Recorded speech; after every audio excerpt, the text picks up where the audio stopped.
Hi எங்களோட ஊட்டி ட்ரிப்போட second series தான் பார்க்க போகிறோம். ஸோ நம்ம வந்து குன்னூரில் ரீச் ஆகிட்டு வியூ பாயிண்ட்லாம் நல்லா வியூ பண்ணி பார்த்துட்டு வீடியோஸ் ஃபோட்டோஸ் எல்லாமே எடுத்துகிட்டு அங்கேருந்து கிளம்பி டேரெக்டாக டால்ஃபின் பெண்ட் போகலாம் அப்படின்ற மாதிரி தான் பிளான் பண்ணியிருந்தோம். ஆக்சுவலாக நான் டால்ஃபின் பெண்ட் காலேஜ் டைமில் பார்த்துருக்கேன். செம்ம சூப்பராக இருக்கும். அங்கேருந்து பார்க்குறதுக்கு மொத்த ஏரமுமே தெரியுறது ரொம்ப நல்லாயிருக்கும் பார்க்குறதுக்கு. ஆனால் நாங்கள் வந்த டைமாக என்னென்னு தெரியலைங்க. ஃபுல்லாகவே மிஸ்ட் இறங்கி ரோடே தெரியாத மாதிரி தான் நிறைய இடங்கள் இருந்தது. ஏன்னா சில டைமில் பார்க்கும்போது இந்த சொர்க்கத்துக்கு வந்திருக்கோமா அப்படின்ற வடிவேல் காமெடி தான் ஞாபகத்துக்கு வந்தது. அண்ட் நாங்கள் வந்து இந்த தேயிலை தோட்டம்லாம் பார்க்கும்போது ஒன்று பிளான் பண்ணோம். கண்டிப்பாக இந்த தேயிலை தோட்டத்தில் வச்சு இந்த தேயிலை பறிக்கக்கூடிய ஆன்டிஸ்லாம் இருக்காங்க இல்லையா, ஸோ அவங்களே மாதிரி கெட்டப் போட்டு ஃபோட்டோஸ்லாம் எடுக்கணும்னு பிளான் பண்ணியிருந்தோம். அதையுமே நாங்கள் எக்ஸிக்யூட் பண்ணிட்டோம். ஸோ சில விஷயங்கள் கொஞ்சம் வந்து வியூ பார்க்க முடியலையே அப்படின்றது வருத்தமாக இருந்தால் கூட நாங்கள் என்ன நினச்சி என்ஜாய் பண்ணணும்னு இருந்தோமோ அது கண்டிப்பாக நமக்கு வந்து ஒரு மைண்ட் ஃப்ரீயான ஒரு ஃபீலிங் கண்டிப்பாக அது கொடுத்துச்சுன்னு தான் சொல்லணும். ஸோ அப்படியே டால்ஃபின் பெண்டில் வந்துட்டு கொஞ்சம் சுற்றி பார்த்துட்டு, அதாவது பெருசாக எதுவும் பார்க்க முடியல, ஃபுல்லாக மிஸ்ட்டை பார்த்துட்டு அப்படியே கொஞ்சம் ஃபோட்டோஸ் எடுத்துகிட்டு கிளம்பணும்.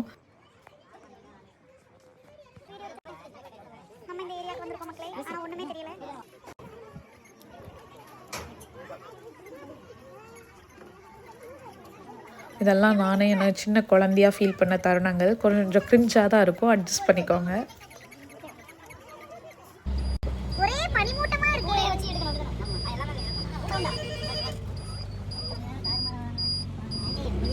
ஸோ நீங்கள் ஊட்டி போனீங்கன்னா குன்னூரில் இருக்கக்கூடிய இந்த ஸ்ட்ராபெரி ஃபார்ம் கண்டிப்பாக போய் பாருங்கள். ஸோ இது வந்து சின்ன ஏரியா தான், அதில் வந்து ஸ்ட்ராபெரி ஃபார்ம் வந்து வச்சுருக்காங்க.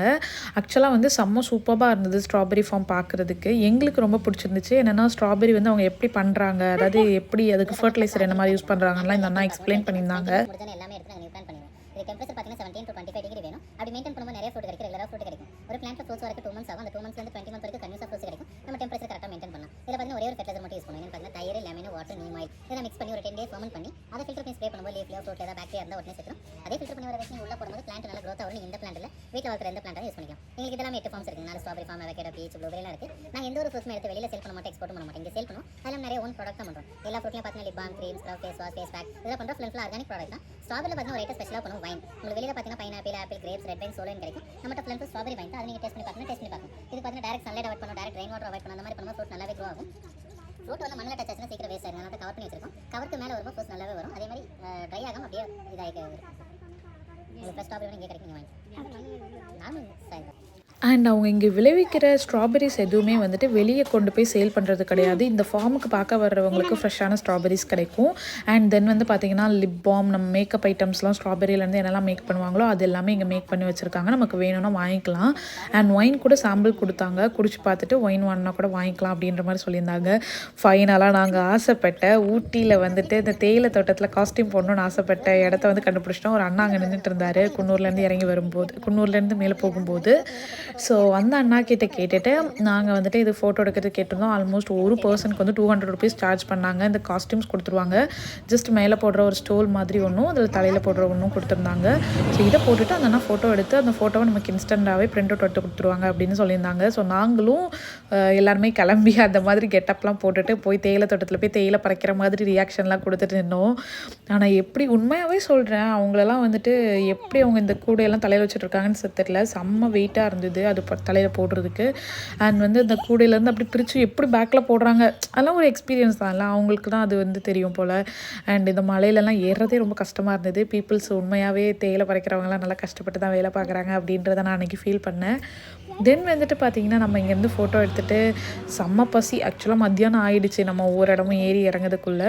ஸோ இந்த ஃபோட்டோகிராஃபர் அண்ணாவே வந்து நமக்கு வந்து ஒரு ஹோம்மேட் ஃபுட் வந்து பக்கத்துலேயே ஒரு வீட்டில் சமைக்கக்கூடிய ஒரு சாப்பாடு இருக்குதுன்னு சொல்லிட்டு ஒரு கடை ரெஃபர் பண்ணாங்க. அந்த கடைக்கு போய் நாங்கள் சாப்பிட்ருந்தோம். உண்மையாக சொல்கிறேன், ஊட்டியில் இருந்த அந்த டேஸில் வந்துட்டு இந்த ஃபுட் எங்களுக்கு ரொம்ப ஒர்த்தாக இருந்தது. நீங்கள் குன்னூரில் போனீங்கன்னா கண்டிப்பாக அந்த ஏரியாவில் வந்து ஃபுட்டை வந்து சாப்பிட்டு பாருங்கள். எனக்கு தெரிஞ்சதுன்னா, ஆக்சுவலாக எனக்கு ஏரியாஸ் எல்லாம் கரெக்டாக தெரியலை. எனக்கு ஏரியா தெரிஞ்சதுன்னா நான் நெக்ஸ்ட் வந்து கமெண்டில் வந்து பின் பண்ணி உங்களுக்கு போட்டு விடுறேன். ஸோ அங்கே வந்துட்டு நாங்கள் நிறைய ஃபோட்டோஸ், வீடியோஸ் எல்லாமே எடுத்துக்கிட்டோம். தென் வந்து அந்த அண்ணா இதில் எடுத்ததை தாண்டி நாங்கள் கொஞ்சம் எங்களோட ஃபோன்லேயும் ஃபோட்டோஸ் எடுத்துக்கிட்டோம். அண்ட் நீங்கள் எத்தனை பேர் பார்த்துருக்கீங்க இந்த பூ இது வந்து தேயிலையோட செடியில் வந்து இந்த பூ வந்துச்சு. ரொம்ப நல்லா இருந்தது பார்க்குறதுக்கே.